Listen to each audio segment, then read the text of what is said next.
tardes tengan todos ustedes. Es grato en esta oportunidad tener a nuestro ponente Luis Manuel Marcelo Ramírez Bravo, quien es egresado de la carrera de Derecho y Ciencias Políticas en la Universidad San Pedro.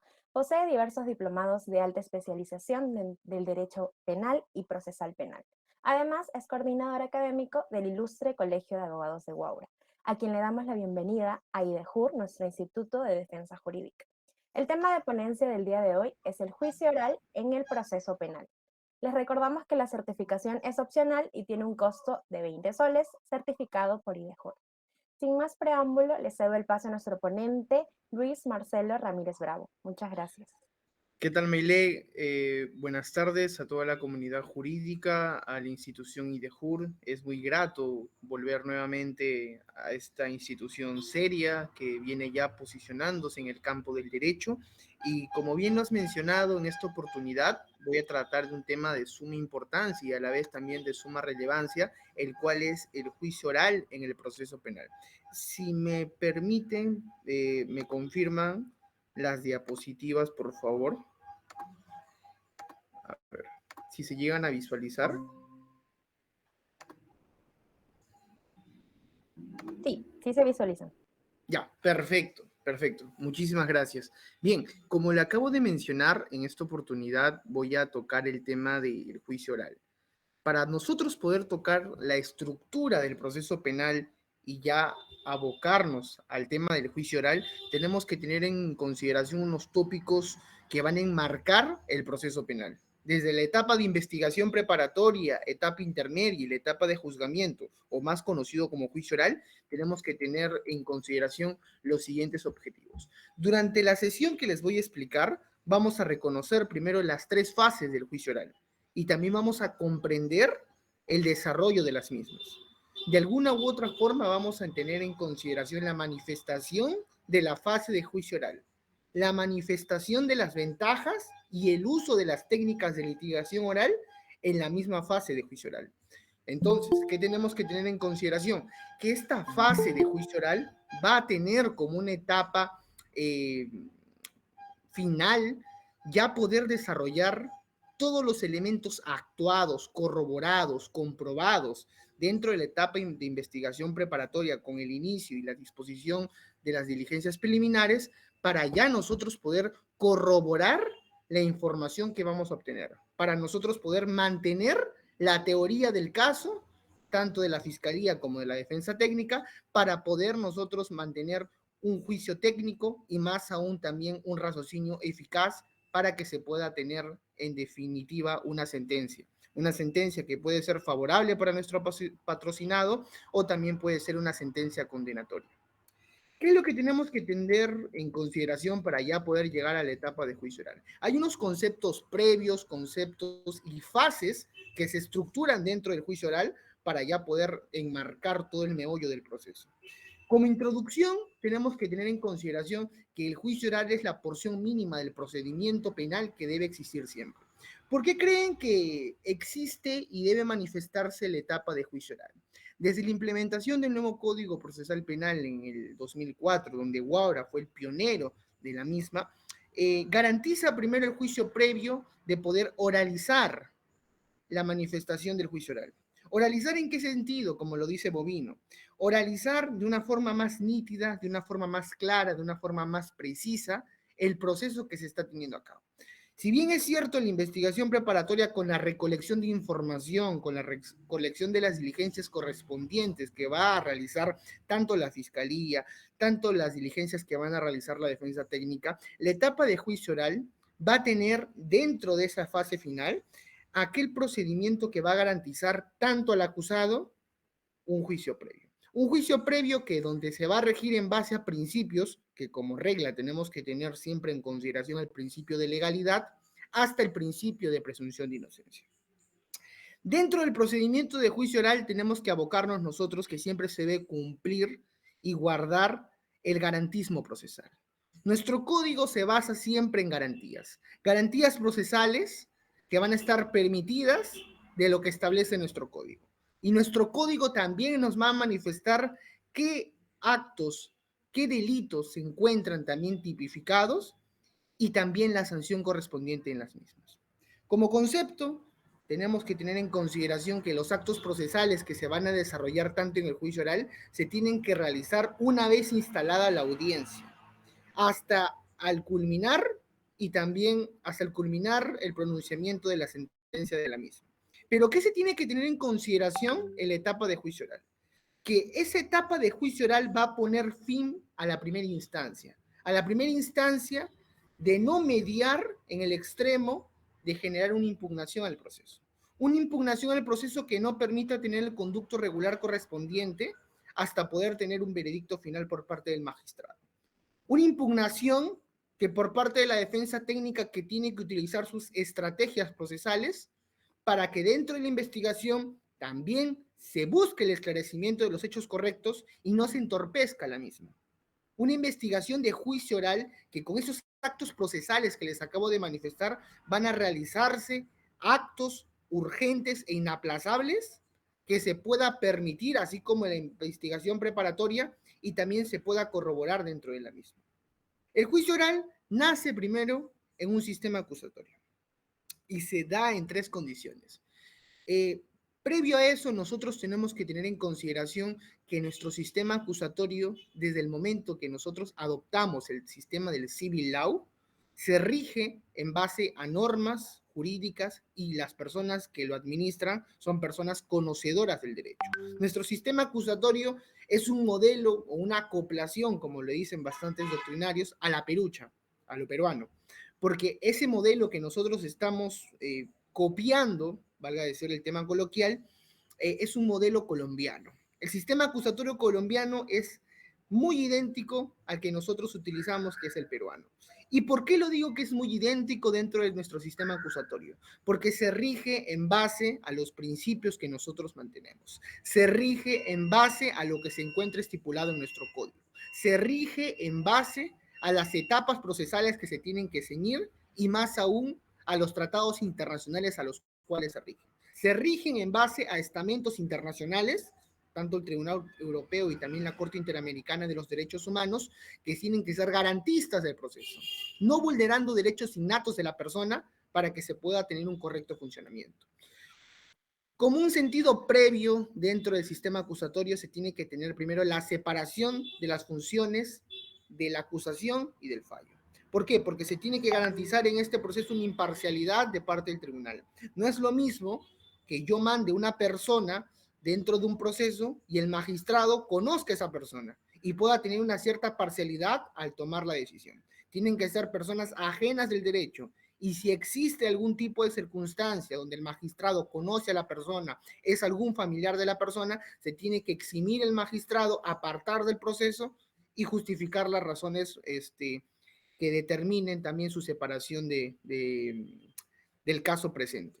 Ahora, dentro de la misma separación, se tiene que tener primero determinar que la carga de la prueba siempre tiene que estar a cargo del Ministerio Público. Esa carga de la prueba que va a determinar la responsabilidad penal de una persona, bien cuando se realiza la formalización de la misma con la acusación o el archivamiento o sobreseimiento de la misma.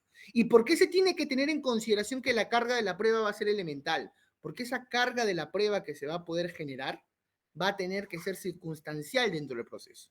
Va a ser circunstancial desde el momento de la competencia a la persona que se le está acusando.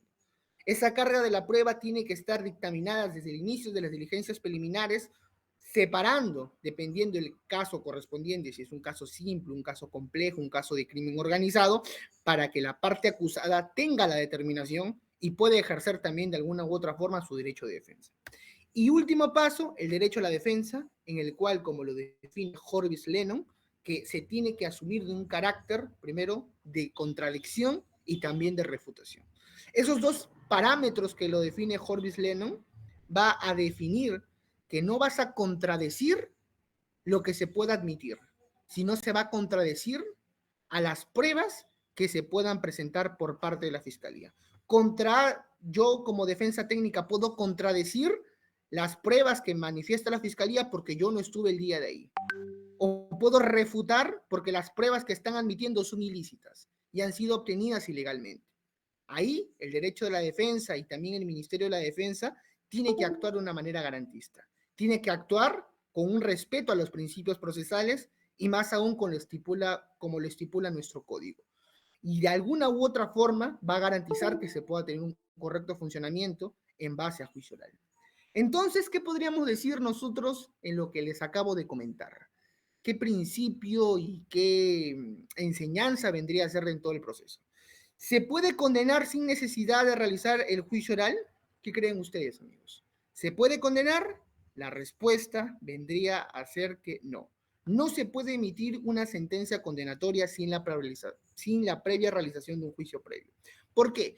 Porque dentro de nuestro ordenamiento jurídico se tiene que ceñir primero en base a lo estipulado a nuestro código. Si bien existen indicios, si bien pueden existir sospechas suficientes, sospechas reveladoras que puedan determinar la responsabilidad penal de una persona, dicha persona tiene que someterse a un juicio previo. ¿Por qué? Porque de alguna u otra forma estaríamos privándolo de un procedimiento que se encuentra amparado en nuestro código. Y si bien es cierto, por nosotros privarlo de ese procedimiento, podremos en alguna u otra forma intencionalmente absolverlos del proceso por no tener una garantía mínima de que se está realizando un juicio con imparcialidad. Ahora, ¿por qué también se puede manifestar algún mecanismo de simplificación procesal? Obviamente que los mecanismos de simplificación procesal, tanto como la terminación anticipada o la conclusión, que viene a ser la reducción de un sexto o un séptimo de la pena, viene a conllevarse cuando se tiene que tener algún acuerdo entre las partes. Acuerdo entre las partes, tanto agraviado como parte imputada, o también acuerdo entre las partes, dependiendo del Ministerio Público y la Defensa Técnica. La terminación anticipada ya, como su mismo nombre, termina el proceso antes de que se pueda realizar el tema de llegar a juicio oral. ¿Por qué? Porque obviamente dentro de esta terminación anticipada se va a poder generar de que ya no se llegue a una condena, sino a una parcialidad razonable de la condena que pueda generar, o a la reparación civil que la parte agraviada necesita que se le pueda otorgar. La conclusión anticipada, obviamente, que se va a poder también generar después del proceso para que se pueda tener el mínimo detalle dentro de la misma. Y de alguna u otra forma, tanto la terminación y la conclusión van a poder garantizar que se examinen dentro de la etapa de juicio oral. Ahora, ¿qué es lo que se va a generar en la fase del juicio oral? Como procedimiento y como regla tenemos que tener en consideración lo siguiente, que se tiene que ceñir en una base de secuencia ordenada, por supuesto que sí. Se tiene que ceñir en base a una manera concatenada de cómo se puede realizar desde el inicio de la etapa inicial hasta la etapa decisoria, por supuesto que sí. ¿Por qué? Porque dentro de la etapa inicial, la etapa de actuación probatoria y la etapa decisoria, nosotros vamos a tener que en esos tres fases, tres pronunciamientos o tres procedimientos, como quieran llamarlo, nosotros vamos a poder distinguir primero la etapa inicial. En esa etapa inicial que les voy a explicar detalladamente y cómo se va a poder realizar, nace primero con la etapa 1. ¿Y cómo nace la etapa inicial o etapa 1? Con la instalación y apertura de la audiencia. La instalación con el artículo 369 y la apertura, el 371.1, va a poder generar el inicio de la etapa de juicio oral. La apertura de la audiencia va a estar relacionada con la parte de los alegatos de apertura que pueda generar el Ministerio Público y también el actor civil, conforme lo establece el artículo 371.2. Dicho sea de paso, estos alegatos de apertura van a ser primero como su mismo nombre. La promesa que yo le voy a generar al magistrado dentro de todo el proceso hasta poder llegar a los alegatos a clausura, demostrando lo que he querido evidenciar dentro de la misma. El alegato de apertura del tercero civil y la defensa del acusado en el artículo 371.2 también se va a encontrar regulado, porque de alguna u otra forma va a poder darse primero a la lectura de los derechos del acusado, que el artículo 371.3 lo ampara. Esos derechos del acusado que se van a encontrar amparados en nuestro código procesal para que de alguna u otra forma podamos ver como un juicio previo antes de llegar también al ofrecimiento y admisión de pruebas. Después de haber leído la lectura de los derechos del acusado, se va a proceder a la conformidad del acusado. Si la lectura de los derechos del acusado se ha realizado de una manera unánime, se ha realizado de una manera correcta, el acusado va a emitir su conformidad. Esa conformidad que va a poder servir y va a poder aceptar la última etapa dentro de la etapa inicial, que va a ser el ofrecimiento y admisión de medios de prueba que se encuentran regulados en el 373. Dicho sea de paso, esta etapa inicial la voy a desglosar por cada punto de lo que les estoy mencionando para que podamos tener en cuenta qué es lo que se ve en cada uno de los parámetros, desde la instalación hasta la etapa de ofrecimiento y admisión de medios de prueba. Como bien lo manifesté, en la apertura y en la instalación de la audiencia se van a ver los siguientes parámetros. Dicho sea de paso, cuando se inicie el juicio oral, se va a realizar y va a comenzar primero con la emisión del auto de citación a juicio oral. Dicho sea de paso, esa citación que va a poder llegarse a las partes, en este caso a la defensa técnica, donde se le va a manifestar la emisión del juicio oral que se va a realizar, día, fecha, hora, lugar y modalidad. Usualmente por el tema de la pandemia se está realizando de la modalidad Hans Google Meet, es decir, modalidad virtual, porque mediante esto se va a poder citar y dar el primer aviso de la misma instalación de la audiencia que se va a generar al imputado. De alguna u otra forma, también se tiene que hacer manifestación a los órganos de prueba que van a realizar en esta audiencia. Es decir, al relator, al especialista, a las personas encargadas de la transmisión, porque obviamente también las audiencias, por el mismo principio, tienden a ser públicas y también deberán concurrir al tribunal, es decir, al magistrado, para que pueda tener perennemente el día, la fecha y la hora, y también la modalidad, como lo resalté, de cómo se va a desarrollar y cuál va a ser la materia que se está teniendo para generar la audiencia. ¿Qué es lo que va a hacerse después de instalada la audiencia? Primero se tiene que hacer la ubicación de los intervinientes procesales en la etapa de juicio oral. El artículo 370.1 del Código Procesal Penal del 2004 establece que primero se tiene que hacer la ubicación de las partes de la audiencia. Por un lado, vamos a tener al frente al juez penal y a su derecha vamos a tener al fiscal y al abogado de la parte civil. Al lado izquierdo vamos a tener al abogado defensor y también del acusado.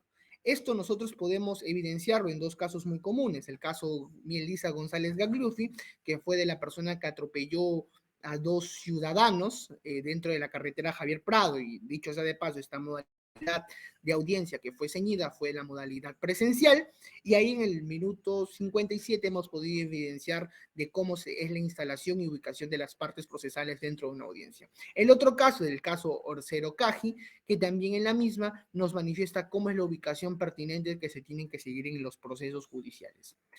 Como lo manifesté, al frente tenemos al magistrado, al acusado lo tenemos en este caso en el organigrama, al medio, al frente del juez, al abogado defensor a la izquierda y al fiscal a la derecha del juez. Y ustedes se preguntarán, ¿pero qué pasa si es que el fiscal se pone al lado izquierdo y el abogado al lado derecho? ¿Se podría iniciar dentro de este error de ubicación de algunas de las partes procesales? Obviamente que no, se tiene que realizar de alguna u otra forma la identificación de la ubicación porque así lo establece nuestro código.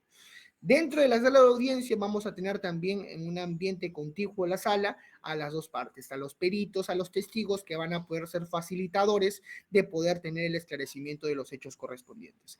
Dentro de este proceso que se va a seguir es la ubicación de las partes de una audiencia. Ahora, ¿qué es lo que se tiene que realizar de alguna u otra forma en la práctica? Se tiene que tener un criterio valorativo al momento de realizar las mismas. ¿Por qué? Porque al ceñirse dentro de esta ubicación, se va a ceñir primero y se va a presenciar un debate probatorio. Un debate probatorio que en las cuales las partes procesales que se encuentren inmiscuidas van a tener primero que responder en base a la espontaneidad del órgano de la prueba. Y esa espontaneidad del órgano de la prueba va a permitir que se pueda tener un dinamismo procesal, un dinamismo donde las partes procesales que se encuentren intervinientes puedan manifestar mediante la oralidad la conformidad o disconformidad del momento del asiento que se está teniendo previamente a las partes de la audiencia. Ahora, ¿cuál es la composición de la sala de audiencia? Muchos se preguntarán, Como pueden observar en pantallas, el artículo 370.1 nos establece que si la pena legal, dicho sea de paso, es una nota, si la pena legal en su extremo máximo es inferior a 6 años, el juzgado será primero el unipersonal. Y si la pena legal es igual o más a 6 años, en este caso el colegiado va a ser el que resuelva el petitorio de las partes. Como ustedes ven, el juez penal va a ir en este extremo, las partes acusadas van a ir a la mano izquierda, en este caso, comúnmente por la práctica, se ve al abogado defensor, al tercero civil y también al acusado. Los órganos de prueba van a ir al lado izquierdo de la misma y dentro de las partes acusadoras va a estar el actor civil y el fiscal en la parte derecha. Dentro de la asistencia de la audiencia tenemos también a las personas que van a poder facilitar que los órganos de prueba puedan realizar un correcto funcionamiento de la misma.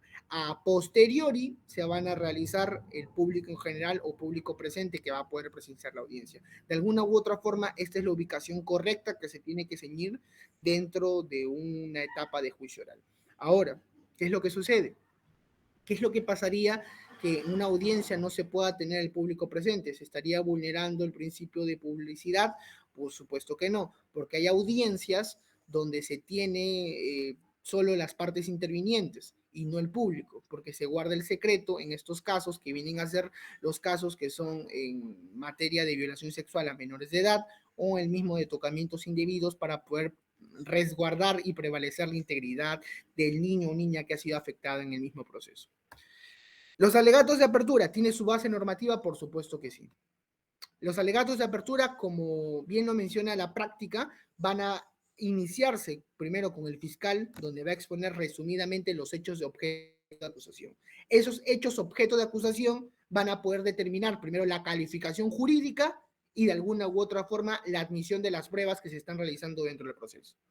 Esas admisión de pruebas van a tener que ser garantizadas y, bueno, saneadas dentro de esta etapa para que de alguna u otra forma los abogados del actor civil y también del tercero civil puedan exponer también precisamente las pretensiones que tienen dentro del proceso. Esas pretensiones que van a mantener dentro del proceso tienen que últimamente, tienen que ser ceñidas por el abogado defensor, donde también va a tener la oportunidad de exponer sus alegatos y argumentos de defensa sólidos para que puedan emitir y pueda realizar las pruebas de descargo ofrecidas y admitidas dentro del artículo 371.2, el cual los ampara. Ahora, los alegatos de apertura, como bien los mencioné, van a tener primero esa exposición inicial, es el primer llamado que se va a generar para que de los hechos contravertientes se pueda tener una visión óptica y un panorama correcto. Un panorama correcto que va a poder permitir de una perspectiva coherente, de una perspectiva completa, de una perspectiva eficaz, los hechos materia de controversia. Para que de alguna u otra forma los magistrados puedan ceñirse y puedan entender los hechos del caso. Puedan ceñirse en base a la práctica y la aplicación dentro de la teoría del delito, desde la antijuricidad hasta la punibilidad, se pueda tener el concepto previo del delito de materia en cuestión. Ahora, esto también va a poder generar, como lo resalté al inicio, una promesa que se va a realizar por parte del fiscal y por parte de la defensa técnica a lo que se va a realizar dentro del proceso. Yo puedo comenzar mis alegatos de apertura manifestando los hechos materia de controversia y de alguna u otra forma relatando los hechos que se van a ir demostrando dentro del proceso, para que de alguna u otra forma la sentencia que previamente también tiene que tener una debida motivación de la misma para que pueda ser realizada por parte del magistrado, tenga la debida coherencia dentro del proceso, se tenga que tener también el debido respeto dentro de la misma y de alguna u otra forma también se pueda realizar en una base garantista del proceso. Bien, hay 4 principios o 4 reglas que yo siempre menciono al momento de generar los alegatos de apertura. Estos alegatos de apertura tienen que tener primero consistencia, tienen que tener persuasión, coherencia y lógica, porque de alguna u otra forma no se va a tratar netamente de un relato de los hechos, sino netamente tampoco se va a tratar de una argumentación, sino que se tiene que dar en un panorama de un resumen contextualizado de todo lo que se va a tratar para que de alguna u otra forma se tenga un orden correcto de la misma, un orden que pueda permitir que dentro del proceso que se está llevando a cabo se pueda realizar de alguna buena manera garantista el proceso en cuestión. ¿Los alegatos de apertura tienen importancia? Por supuesto que sí, porque esos alegatos de apertura van a ser la primera ocasión donde yo como defensa técnica, yo como fiscal, voy a mostrar al juez la teoría del caso que mantengo. Esa teoría del caso que yo voy a mantener van a ser de los hechos, materia en cuestión. Y también la visión procesal que va a tener cada sujeto. Porque dentro del proceso yo puedo decir, ¿sabes qué? Si apareció tal persona y esa persona no tiene que ver nada en el proceso, tengo que demostrar en base a los medios probatorios la responsabilidad penal de la persona. Y también si es que fue el autor mediato, autor intelectual, coautor, autor indirecto, autor directo, tengo que ver también la participación que tuvo dentro de esta formalización de acusación esta persona para que de alguna u otra forma los hechos, materia en cuestión, se puedan probar. ¿Qué es lo que se va a permitir y cuál va a ser la importancia de los alegatos de apertura? Se va a ofrecer primero un punto de vista, una apreciación de la prueba dentro del proceso. Esa apreciación de la prueba que se va a tener dentro del proceso se tiene que dar y se tiene que permitir para que se tenga una buena organización. Una buena organización de cada parte. Una buena organización que pueda ceñirse dentro del proceso y de alguna u otra forma pueda identificar e individualizar los sujetos procesales que se están teniendo en materia de cuestión. ¿Y por qué? Porque nosotros ahí vamos a poder evidenciar la responsabilidad penal de cada una de las partes. Es decir, si son de dos o más a tres acusados, se tiene que ver el tema de la coautoría, si no un autor intelectual, o alguna de las partes que puedan ceñir que tal persona fue el autor intelectual de tal delito que se le está subiendo responsablemente. Se tiene que evidenciar dentro de los alegatos de apertura para que se pueda tener una debida probidad y lo que se quiere siempre en los procesos, una debida diligencia. Ahora, los alegatos de apertura, una frase muy común, esto fue lo que sucedió y yo lo probaré. Por supuesto que sí. ¿Por qué? Porque en los alegatos de apertura, para que los magistrados, para que los jueces puedan constituir cada una de la posición, se tiene que permitir primero la identificación del delito. Ahí nosotros vamos a utilizar mediante las técnicas de litigación oral las destrezas que podamos manifestar dentro de los alegatos de apertura. Mucho se habla de las técnicas de litigación oral en la práctica y hay bastantes posiciones que las técnicas de litigación solo sirven para demostrar el nivel de oratoria que tiene cada abogado. Pero ni bien ni mal, cada pronunciamiento que se da se tiene que realizar de una manera donde el magistrado puede entenderte de una manera correcta, puede escuchar el posicionamiento que tú tienes. Mediante las técnicas que tú puedas plasmar, obviamente el proceso en cuestión va a tener que ser discutible. El proceso que está ciñéndose a cabo va a poder realizarse con un respeto a las garantías y más aún un respeto a los principios que la amparan. Dentro del proceso se tiene que objetar alguna de las partes, por supuesto que sí, porque va a ser una materia de discusión que se va a generar dentro del proceso. Se va a generar también una manera de que alguna de las partes puedan llegar a un contradictorio y ese contradictorio se tiene que sublevar y se tiene que aclarar las preguntas que se puedan realizar. ¿La conformidad del acusado, la conclusión anticipada del juicio se tiene que dar en el proceso? Por supuesto que sí. Esa conclusión que se tiene que ceñir dentro del juicio va a poder permitir, y de alguna u otra forma, va a poderse realizar conforme a lo establece nuestro código para que se tenga primero los términos de la acusación.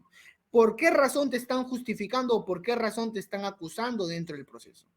Se tiene que primero ver dentro de los parámetros establecidos en nuestro código la perspectiva que tiene el acusado.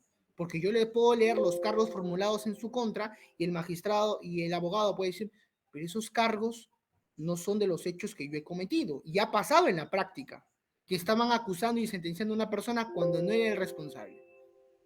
Y hasta el momento que ni el acusado habló, se pudieron dar cuenta por el especialista que no era la persona dentro de materia de cuestión. Así que se tiene que tener un tacto y también se tiene que tener una manera eficaz dentro del proceso para poder llegar a la etapa de juicio oral. Obviamente que esta etapa de juicio oral va a tener dos extremos, como lo mencioné, una terminación anticipada y una conclusión anticipada. Obviamente que la terminación anticipada no va a necesitarse de un acuerdo previo entre el fiscal y acusado, sino solo la conformidad que sustenta la admisión de los cargos por parte de este último. Esa conformidad, que es decir, yo soy responsable de lo que tú me estás acusando, pero yo quiero que tú me puedas reducir la pena porque yo estoy admitiendo y más aún estoy agotando antes de poder llegar a juicio oral y pueda obtener algún beneficio de la misma. Eso se puede discutir antes de poder llegar a la conclusión anticipada, en una terminación anticipada. ¿Qué es lo que tenemos que tener en consideración? La conformidad del acusado o conclusión anticipada del juicio ¿tiene algunos límites? Por supuesto que sí. Esos límites primero van a vincularla al juez. Al juez, desde el momento de la admisión y la conformidad del acusado, se tiene que emitir primero la sentencia que corresponda el acuerdo necesario. El acuerdo necesario en base a presupuestos materiales, en base a presupuestos sustanciales, que van a poder delimitar primero la prognosis de la pena, que van a poder delimitar la vinculación que se tuvo dentro del proceso y de alguna u otra forma también se van a poder vincular aspectos necesarios dentro de la pena correspondiente que se le va a ejercer al acusado. El acusado, cuando emite dicha conformidad, tiene que ver las salidas, a llegar a una terminación o llegar a una conclusión anticipada. Esa terminación o esa conclusión anticipada de juicio va a poder permitir tener presupuestos necesarios. Presupuestos, materia en cuestión, que van a poder delimitarse dentro del proceso. La conformidad del acusado o conclusión anticipada antes de juicio. Muchos se preguntan, pero ¿qué sucede si el juez estima que a pesar de existir conformidad de los hechos son atípicos o que existe una evidente causal de justificación? El artículo 372.5 nos dice, el juez puede, de acuerdo a cada caso en concreto, disminuir la pena o absolver al acusado.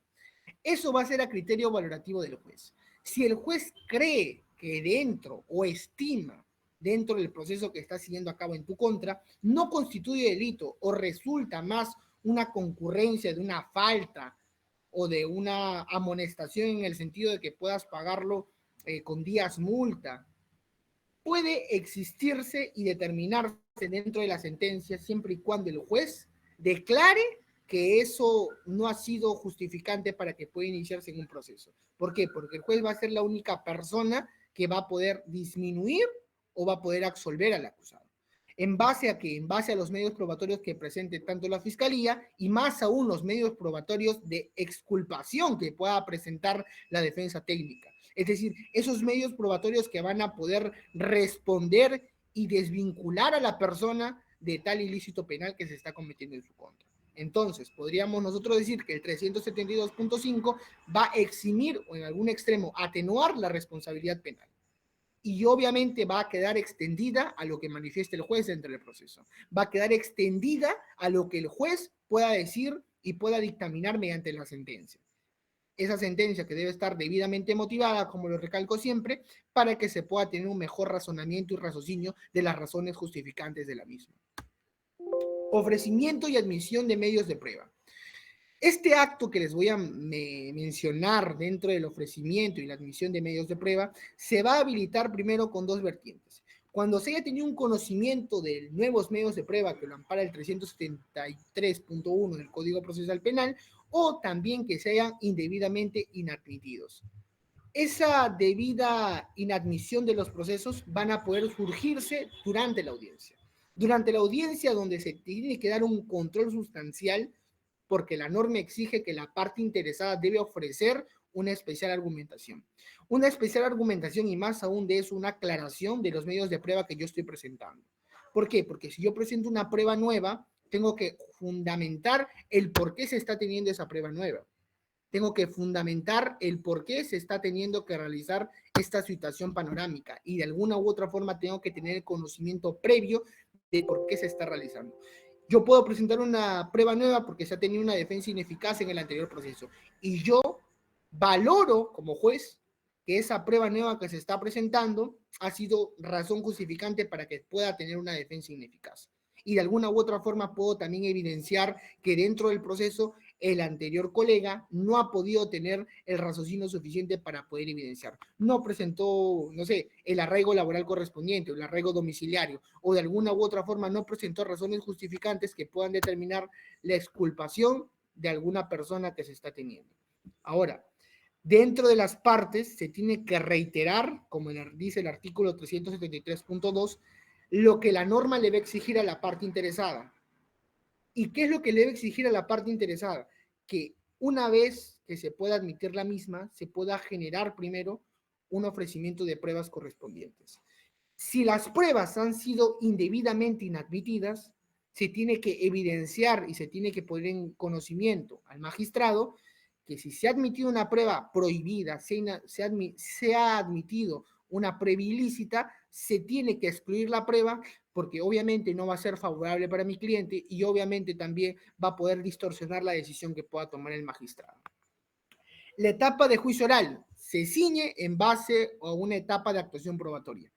Bien, queridos amigos, ¿qué es lo que les voy a explicar dentro de la etapa de actuación probatoria? Si bien es cierto, la etapa de actuación probatoria se va a ceñir a los medios de prueba que puedan presentarse, se puedan corroborar, nosotros tenemos que tener en consideración lo siguiente, que la etapa de juicio oral va a actuarse en dos vertientes, en el 375.1 y el 375.2.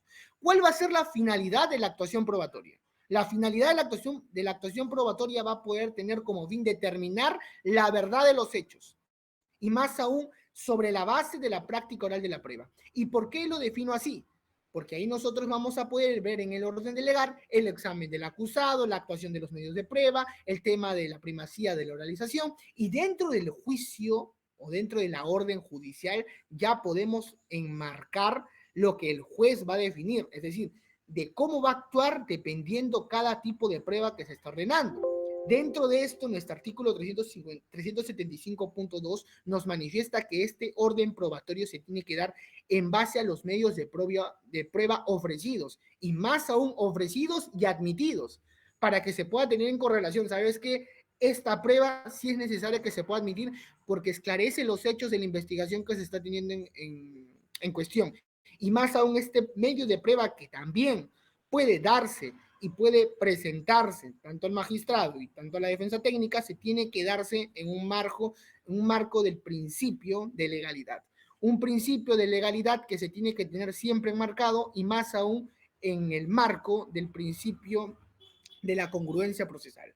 Una congruencia procesal que se tiene que dictaminar en base a la actuación probatoria de cómo se ha realizado, de cómo se ha actuado y más aún de cómo se ha realizado cada uno de los parámetros por cada una de las partes procesales, tanto la defensa y tanto también el Ministerio Público. La finalidad, como les acabo de resaltar, va a tener primero determinar la verdad de los hechos que se están teniendo en materia en cuestión para que se tenga un panorama correcto. Y más aún, no solamente el panorama correcto, sino la práctica oral de la prueba. Después de la finalidad que se va a tener dentro del parámetro que se va a establecer, se va a ver primero la práctica de la prueba. Dicha práctica de la prueba que se va a poder realizar se tiene que darse en una vertiente de una producción de información. Esa producción de información que se va a poder admitir se tiene que dar en base a la recopilación de la misma que se en base a los testigos, en base a los peritos, en base a las ciencias forenses que puedan determinar más aún la responsabilidad penal y también dentro de la misma se pueda determinar algunos aspectos circunstanciales dentro de la participación del ilícito penal cometido. Las reglas para la práctica de los medios de prueba se van a ceñir primero al orden de la actuación probatoria, se va a ceñir a las técnicas de litigación oral y más aún se van a ceñir en base a los principios que se rigen en el juicio oral. Son 5 principios que yo he puesto que van a ser los más necesarios y yo creo los más importantes dentro del proceso. ¿Y por qué? Son bastantes principios que se rigen dentro del proceso penal, pero en la etapa de juicio oral, la etapa de oralidad o el principio de oralidad, comúnmente como se conoce, va a ser el que va a tener siempre como regla general. La oralidad va a permitir que se pueda tener un dinamismo correcto. Un dinamismo tanto de las partes procesales que se encuentran intervinientes para que se pueda ceñir en base a la inmediación, donde el juez va a escuchar a cada una de las partes, escucha al fiscal, escucha a la defensa técnica, escucha al actor civil, escucha también al acusado y de alguna u otra forma pueda tomar una decisión en base a la oralidad. Si ustedes se dan cuenta, esto sigue una ruleta donde cada uno de los principios van a tener una correlación y van a tener un seguimiento de uno al otro. El principio de contradicción también se va a ceñir como regla dentro de los principios que rigen el juicio oral. ¿Por qué? Porque el principio de contradicción va a poder evidenciar como regla que se pueda mantener un correcto funcionamiento de la misma. Un correcto funcionamiento que puede evidenciar una contradicción tanto de la defensa o una contradicción tanto por parte del Ministerio Público. ¿Y en qué nos podríamos nosotros materializar la contradicción? Si nosotros nos tenemos en correlación la contradicción, podríamos nosotros decir que esa contradicción se va a hacer en base al refrescamiento de memoria que se pueda plasmar en un contradictorio o de alguna u otra forma alguna técnica que nosotros podamos utilizar. Como bien os resalté, la publicidad va a ser uno de los principios y uno de los pilares que se va a tener dentro de la misma. Esa publicidad que yo voy a realizar del proceso que se está siguiendo a cabo de una persona que puede ser responsable como no responsable, se tiene que dar dentro de un margen de un debido proceso. Un debido proceso que pueda realizarse dentro del proceso penal que se está siguiendo a cabo. La concentración no significa que dentro del proceso cada una de las partes va a estar sometida a lo que emite el juez, sino que el principio de concentración se va a ceñir en base a que se tenga la actitud probatoria en un estándar correcto, en un estándar del marco legal correspondiente, para que se pueda ceñir en base a lo que se pueda admitir con las pruebas correspondientes. Esas pruebas que van a poder delimitar, como siempre lo recalco, la responsabilidad penal de la parte y también la absolución de la misma. Esos 5 principios que les acabo de manifestar van a ser la regla general o la regla de oro que se tiene que seguir en juicio oral. Más allá de las técnicas de litigación oral que se puedan realizar para poder demostrar las destrezas que yo tengo, para poder también captar la atención del magistrado, puedo yo también ceñirme a lo que también establece la regla general y más aún que se encuentra amparado en nuestro Código Procesal Penal. Orden de la actuación de los medios de prueba y las técnicas de litigación oral. Como bien les he explicado, el 375.1, examen del acusado, la actuación de los medios de prueba admitidos y más aún la oralización de los medios probatorios. Esos 3 parámetros va a tener que ceñirse el 375.1. Como bien os recalco, la orden judicial tiene que darse dentro de un marco del debido proceso, pero más aún debe actuarse con cada tipo de prueba correspondiente. Ese tipo de prueba correspondiente va a establecer un orden legal, un orden que pueda permitir tener un correcto funcionamiento de parte del organismo de prueba y más aún de parte del legislador. Las técnicas de litigación oral van a tenerse y prevalecerse como regla, por supuesto que no. Para mí no se tiene que prevalecer como regla. Que puedas demostrarlo dentro de la litigación oral, por supuesto que sí. Pero dentro de que se tenga como regla para poder fundamentar como el juez, obvio que no, porque en el proceso cada uno de los magistrados, cada uno de los colegas es independiente de cómo pueda llegar a demostrar la suficiente necesidad probatoria de cada una de las partes. Es decir, por yo no hablar bonito, no significa que el magistrado no me va a tener la debida atención, que por regla tiene que hacerlo. Más allá de las técnicas de litigación oral, se demuestra como una destreza, una manera dinámica, una manera que también pueda llegar a un interrogatorio, por supuesto que sí, pero que se tengan como regla, por supuesto que no. Entonces, se tiene que tener dentro del margen de un dinamismo procesal, de una congruencia procesal, un orden correcto. ¿Ya? Los medios de prueba en particular. ¿Qué nos dicen que son los medios de prueba en particular? Que dentro de la declaración del ajustado se tiene que ceñir primero la manifestación del ejercicio del derecho en defensa. Esto va a ceñirse una vertiente material, en una vertiente donde el acusado no tenga el deber de declarar. ¿Y por qué? Porque si ustedes escuchan en casos mediáticos, en casos un poco más recónditos y reconocidos a nivel, está permitido y también está como regla realizado el tema de la no autoincriminación. Es decir, que yo como persona acusada no me puedo echar la culpa de lo que me están acusando. Y obviamente también tengo el derecho, por regla, a guardar silencio. Pero ojo, el derecho a guardar silencio no va a ser tomado como un elemento de prueba de cargo, porque no está habiendo una corroboración de información que pueda permitir tanta parte al interrogador a dar lectura de las declaraciones previas. Si bien es cierto, yo me puedo abstener a guardar silencio, pero no significa que dentro del proceso no vaya a contestar preguntas y declaraciones previas que se puedan tomar dentro de la misma cuestión en debate. Ahora, el examen de conciencia en el interrogatorio ese que se pueda realizar, ¿se tiene que dar a cargo del fiscal? Por supuesto que sí, porque él va a ser el que va a tener la carga de la prueba. Él va a originar dentro del procedimiento que se va a realizar un correcto funcionamiento de la misma, y más aún que se tiene que actuar con una debida diligencia y una debida probidad al momento de su manifestación. Los medios de prueba en particular, dentro de la declaración del testigo, va a surgirse en una vertiente que les acabo de explicar, desde la obtención, desde la orden de la actuación, donde se interroga y se puede contrainterrogar, hasta poder llegar a guardar silencio. Como lo manifesté acá, existe una inconcurrencia. ¿Por qué? Porque el deber de inconcurrir o concurrir va a surgir cuando se da una orden de la conducción compulsiva. Y una orden de conducción compulsiva significa que tiene esa persona a declarar o de alguna u otra forma también a abstenerse. Se tiene que ver un parámetro correspondiente, también la familiaridad, el grado de parentesco. Si la responsabilidad al momento de declarar se tiene que el pariente viene de dentro del cuarto grado de consanguinidad o segundo grado de afinidad, tiene derecho el testigo o la persona imputada a guardar silencio. Entonces, estos medios de prueba que se van a poder realizar en manera particular se encuentran regulados también en nuestro Código Procesal Penal. La declaración del perito. ¿Qué nos va a decir el perito? ¿Va a tener una importancia la pericia? Por supuesto que sí, porque mediante la aclaración científica se va a poder determinar la responsabilidad penal de una persona. Y más aún de que se va a poder dictaminar la responsabilidad penal de una persona, se puede realizar un correcto funcionamiento de la misma. Entonces, ¿qué podríamos nosotros regular dentro del proceso? Que al momento de poder tener el examen del perito, se va a poder examinar lo que va a dictaminar en las pericias, lo que va a someterse en el interrogatorio, lo que se va a someter al contrainterrogatorio. ¿Para qué? Para que se tenga una exposición del contenido en cuestión.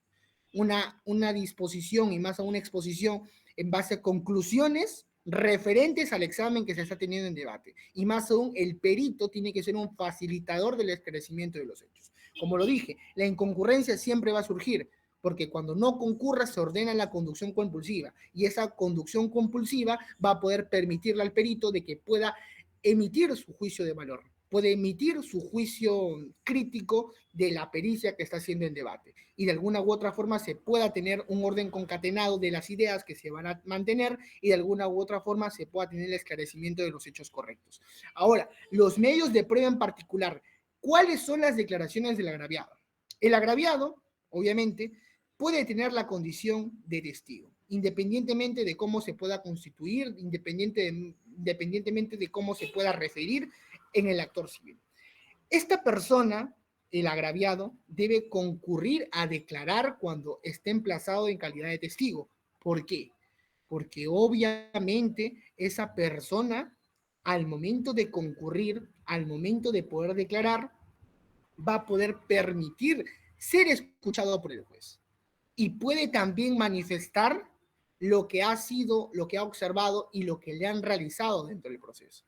Entonces, tenemos que tener en consideración que dentro de la misma se tiene que mantener un correcto orden, un correcto funcionamiento de la misma, para que se pueda tener un orden concatenado de cómo se está realizando cada uno de los actos procesales y más aún cada uno de los actos que se tengan que tener dentro de la declaración previa. Ahora, ¿qué es lo que tenemos que tener en consideración dentro de las declaraciones del agraviado? Que si en caso el agraviado puede incurrir en que no asista, de que no quiera darse por notificado o que pueda alargar el proceso, el juez puede ordenar su conducción compulsiva. Y esa conducción compulsiva es que decir, ¿sabes qué? Por el término del tiempo, por el término del plazo, tú tienes que presentarte y más aún si en caso el agraviado, que es el interesado de que se pueda condenar una parte, no lo hace, se puede llegar al archivamiento del proceso, que es lo que no se quiere si una persona sí es penalmente responsable. La etapa decisoria. Bien, en esta etapa decisoria nosotros vamos a poder mantener un parámetro ordenado, un parámetro conexo de la investigación. ¿Por qué un parámetro ordenado y un parámetro conexo dentro de la investigación? Porque obviamente esto se va a ceñir en una etapa desde la conclusión y la valoración en el sentido de la sentencia hasta la sentencia definitiva de la misma. Cuando se concluye la etapa probatoria, se decide la valoración del sentido de la sentencia. Obviamente que el Ministerio Público y el actor civil van a realizar sus alegatos de clausura. Después, el tercero civil y también la defensa técnica van a someter sus alegatos de apertura. ¿Para qué? Para que de alguna u otra forma se pueda generar una autodefensa del acusado. Y esa autodefensa del acusado pueda generar una deliberación.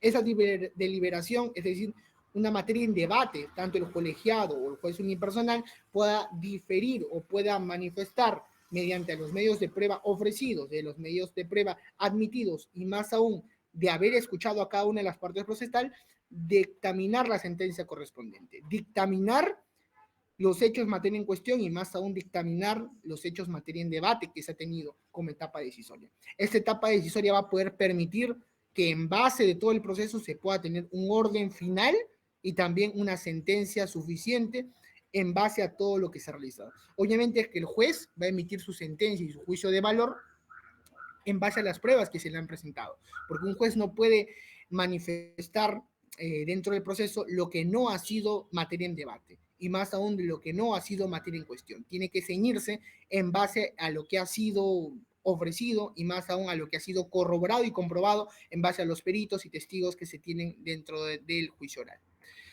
Bien, esta etapa decisoria, como bien lo dice la práctica, va a darse primero una valoración individual y una valoración conjunta de la prueba actuada. ¿Por qué? Porque esta valoración individual y esta valoración conjunta de la prueba actuada va a poder determinar la sentencia condenatoria o sentencia absolutoria de una persona. ¿Y cómo se va a poder determinar la sentencia condenatoria o absolutoria de una persona? Mediante los medios de prueba.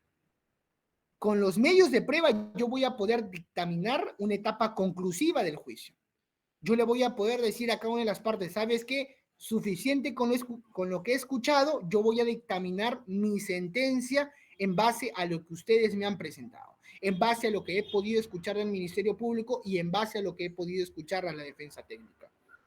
Es más, esto se tiene que dar en el marco del debido proceso para que se tenga que guardar primero el principio de legalidad siempre pertinente y más aún el principio también de presunción de inocencia si es que esa persona no ha tenido un correcto funcionamiento por cada una de las etapas procesales. ¿Y por qué? Porque el principio de presunción de inocencia se presume, mas no se demuestra dentro del proceso. Entonces, esa etapa decisoria se tiene que actuar con una debida probidad dentro de la misma. Los alegatos de clausura, como lo dije, la promesa que tú tuviste en el alegato de apertura va a ser la materialización en el alegato de clausura o exposición final, como se conoce. Va a ser la última chance, la última etapa que tú vas a tener, donde las conclusiones que se van a mantener se van a extraer de toda la actividad probatoria. Es decir, dentro de todo el proceso que se está teniendo en cuestión, se va a sacar lo más concreto, lo más específico y más aún lo que ha escuchado el magistrado para que ya pueda tener la teoría del caso que él va a poder suponer. Entonces, ¿qué nos dice Bailman y Dutch? Que en el proceso de ensamblaje que se puedan realizar, obviamente que la teoría del caso se basa en proposiciones fácticas, jurídicas y probatorias, va a tener que darse dentro de la información obtenida, dentro de la información que el tribunal puede extraer de cada una de las teorías que mantiene tanto la fiscalía y la defensa. Es decir, yo extraigo un fundamento necesario de cada una de las partes para yo poder emitir mi juicio de valor, para yo poder emitir el razonamiento que tengo de lo que se está teniendo en debate. Y más aún, de esa forma, de ese razonamiento que voy a obtener, poder emitir una sentencia. La importancia de los alegatos de apertura se va a surgir, ¿por qué? Porque va a reforzar la opinión de lo que pudiera haber concebido el juez.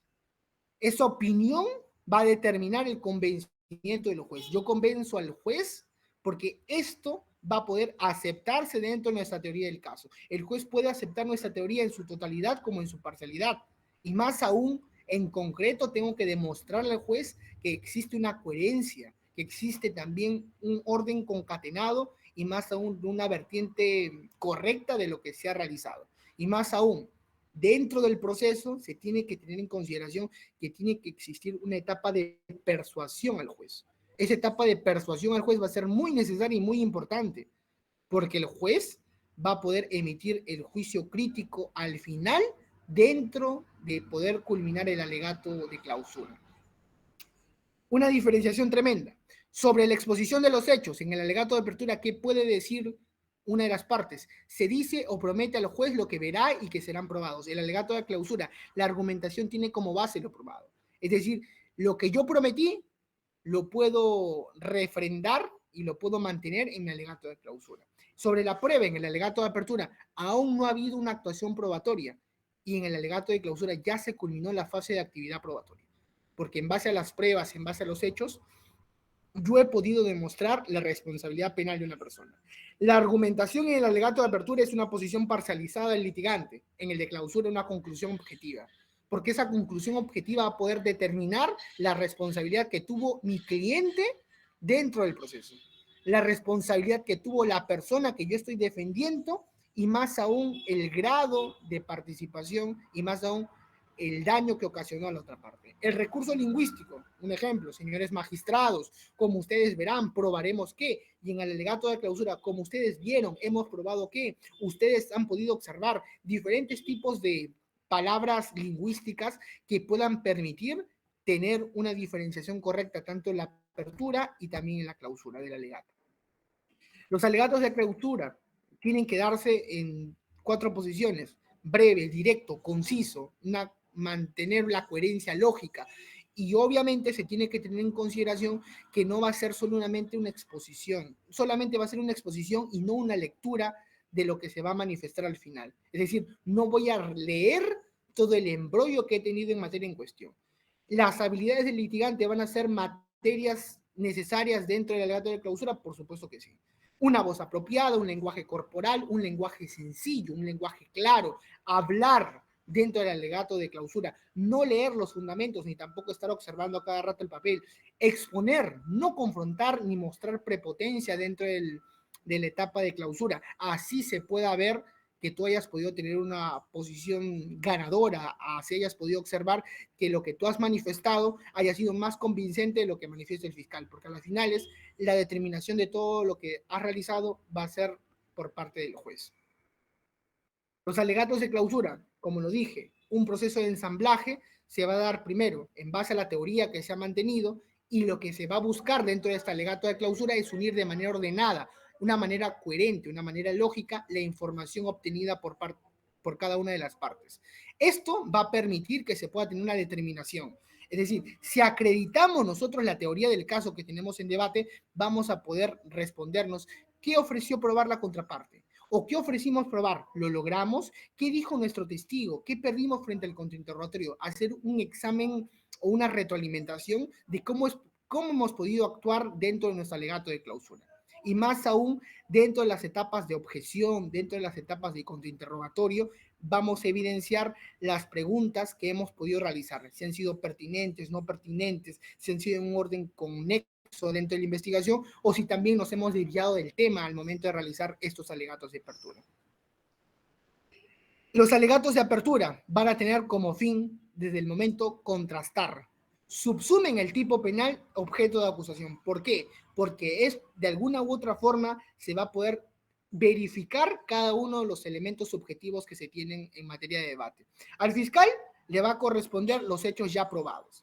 Y esos hechos ya probados van a poder ser calificados dentro de la misma. Van a poder permitir que los elementos del tipo penal se puedan tener y se puedan contrarrestar dentro del alegato de clausura. A la defensa, por lo menos los elementos que ellos han podido corroborar, se tienen que tener como satisfacción de que se haya podido corroborar o probar uno de los elementos que han expuesto. Y de alguna u otra forma generar que graves y fundados elementos de convicción por parte de la defensa y lo que también se quiere dentro de una investigación, una duda razonable al juez. Esa duda razonable al juez que pueda permitir que el elemento que está siendo de materia en cuestión se pueda generar también una duda razonable y esa duda razonable se pueda obtener en favor del cliente. Ahora, antes del alegato de clausura, ¿qué es lo que tenemos que tener en consideración? Que esto va a darse primero en una vertiente de una proyección que se tenga dentro de la misma. ¿Por qué? Porque tiene que existir una preparación adecuada del alegato de clausura, una preparación progresiva donde la persona que está manifestando el alegato de clausura pueda sentir la conformidad al magistrado de una manera vertiginosa de la actuación probatoria. de la actuación que está siendo en debate.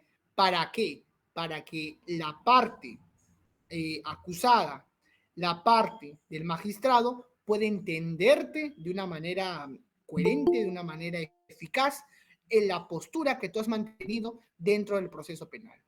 Ahora, dentro del proceso penal, ¿qué es lo que tenemos que tener en consideración? Que dentro de los alegatos del fiscal van a poder surgirse, primero, los hechos que han sido probados, porque eso va a ser lo más importante dentro de un alegato de clausura. Los hechos que ya han sido probados van a tener dentro del fiscal la necesidad de poder mencionarlos en la etapa final.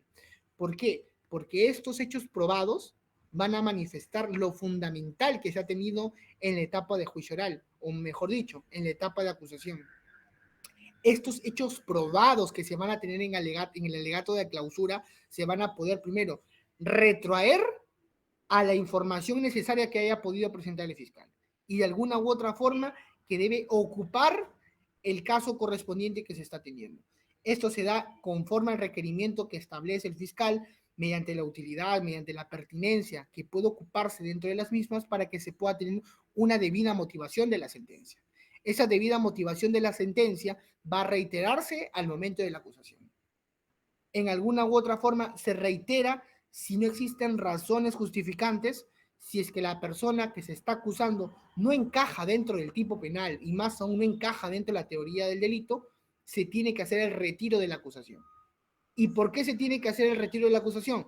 ¿Por qué? Porque dentro de los cargos formulados no contravienen a un orden público, no contravienen a la formulación que ha hecho el acusado y más aún esto se encuentra regulado en el 387 de nuestro Código Penal. Ahora, ¿el juez acepta el retiro de la acusación? Por supuesto que sí. O de alguna u otra forma, si cree que ha habido un mal manejo por parte del fiscal, puede generar o puede elevar al fiscal superior el retiro de la acusación que está haciendo materia en cuestión para que el fiscal superior pueda emitir una sentencia, puede emitir un juicio valorable dentro de la materia que está haciendo el debate. Y más aún se pueda tener una necesidad de que el alegato del fiscal se pueda dar en una base necesaria de también de conformidad y un respeto a las garantías que lo establecen. Los alegatos de clausura del actor y del tercero civilmente responsable. Los alegatos del actor civil van a generar primero una argumentación de lo que se ha sufrido, de lo que durante la celebración del juicio ha causado a la parte agraviada. Ahora, dentro de la misma nosotros podemos tener en consideración que se deberá demostrar de una manera sólida, de una manera consistente, la reparación del daño que se tiene que realizar. Es decir, que se tiene que destacar el tema de la cuantía, se tiene que destacar el tema de la indemnización, del pago que se tenga que realizar de alguna u otra forma, si es por donación, si es también por alguna u otra forma o medio que justifique la necesidad también de poder reparar el daño causado. Ahora, los alegatos del tercero civil, ¿qué nos van a poder decir los alegatos del tercero civil? Netamente se va a poder refutar la existencia de la responsabilidad civil. ¿Por qué? Porque obviamente la existencia de la responsabilidad civil se tiene que dar en algún extremo de si se niega el hecho delictivo atribuido al acusado o de alguna u otra forma también se admite. Dentro de la misma, el 389.1, ¿qué nos dice? Se puede cuestionar el daño y el monto de la indemnización que se tiene. Porque obviamente, si yo pido una reparación civil que no es proporcional con el daño que yo he causado, se tiene que tener en consideración y se tiene que dar cuenta al juez que no existe una proporcionalidad de la misma. Se tiene que efectuar una reparación civil acorde del daño emergente que he podido causar a la otra parte. Los alegatos de clausura del abogado defensor, muy necesarios dentro del proceso, porque obviamente es la última exposición del abogado defensor. Esa última exposición del abogado defensor va a poder generar dentro del proceso, primero, analizar los argumentos de la imputación, analizar cuántos elementos de convicción, cuál es la responsabilidad penal, el grado de participación que se le atribuye al cliente y más aún se debe concluir con la exposición solicitando la absolución, porque es lo que siempre se tiene que seguir en esa línea, solicitar la absolución del patrocinado. Y de otra forma también, si es que la persona sí es penalmente responsable, solicitar algún extremo, una terminación o una conclusión anticipada dentro del proceso. Bien, dentro del proceso nosotros tenemos que ceñirnos que el abogado defensor se va a dar dentro del auto de defensa del acusado una vertiente que va a poder permitir que dentro de la intervención del imputado se pueda dar en un panorama de que establece nuestro artículo 391.1 del Código Procesal Penal. ¿Por qué? Porque al momento que se expone lo que se estima conveniente de acuerdo a la pretensión, se tiene que tener en consideración que esta autodefensa del acusado va a poder permitir a la misma que se encuentre sujeta a lo que el juez manifieste. Es decir, a lo que el juez crea y también razone dentro de la participación penal y también el grado que tenga una persona. La deliberación, una de las etapas muy necesarias dentro del proceso, porque en esta etapa de liberación voy a poder examinar de una manera atenta, de una manera eficaz, de una manera acorde los elementos de cargo y de descargo que han podido darse por parte del magistrado al momento de liberar su sentencia. El 392.1 del Código Procesal Penal nos dice que la deliberación va a ser secreta, por regla, pero también pueden pasar que los jueces realicen algún debate, realicen alguna manera inmediata de poder emitir esa liberación si es que tienen las ideas claras, si tienen también la existencia de alguna justificación de poder aplazar los días. En este caso pueden existir 2 días o en algún extremo, si son casos complejos, los plazos se pueden duplicar a 4 días según establece el 392.2.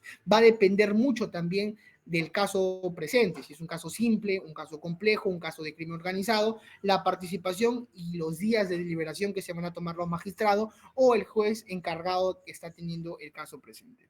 La sentencia, ya culminado todo el proceso penal, la sentencia va a tener ese último filtro de poner fin al proceso, de decir, ¿sabes qué?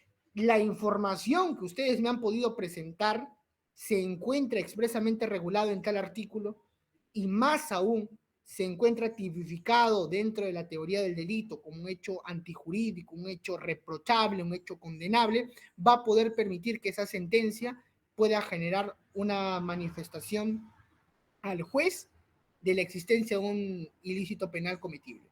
Y más aún va a poder manifestar al juez que el objeto del proceso sí tiene que ser sentenciable.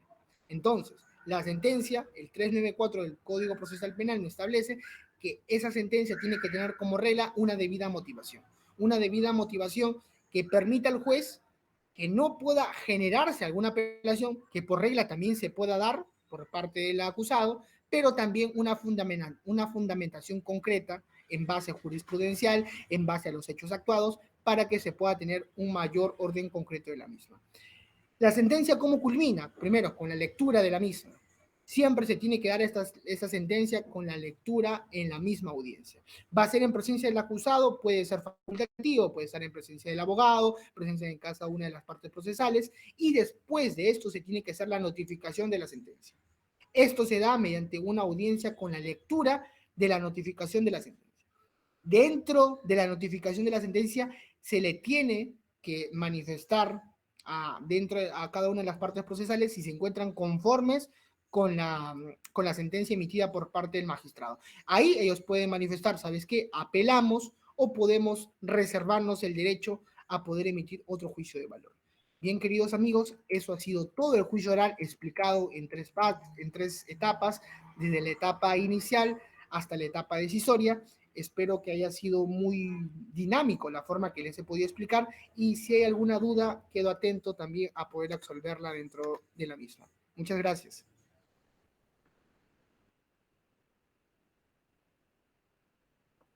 IDEJUR agradece a nuestro ponente Luis Marcelo Ramírez Bravo por su excelente ponencia respecto al tema juicio oral en el proceso penal. Los invitamos a seguirnos a nuestras páginas. Nos encuentran en Facebook, Instagram, YouTube, TikTok y LinkedIn como IDEJUR. Además, también visítenos en nuestra página web www.idejur.com para futuras diplomados. Recordarles nuevamente que la certificación de esta ponencia tiene un costo de 20 soles y es opcional. Está certificado por nuestra institución IDEJUR. Damos por finalizado el evento, no sin antes agradeciendo nuevamente a nuestro ponente y a todos ustedes por su atención. Muchas gracias.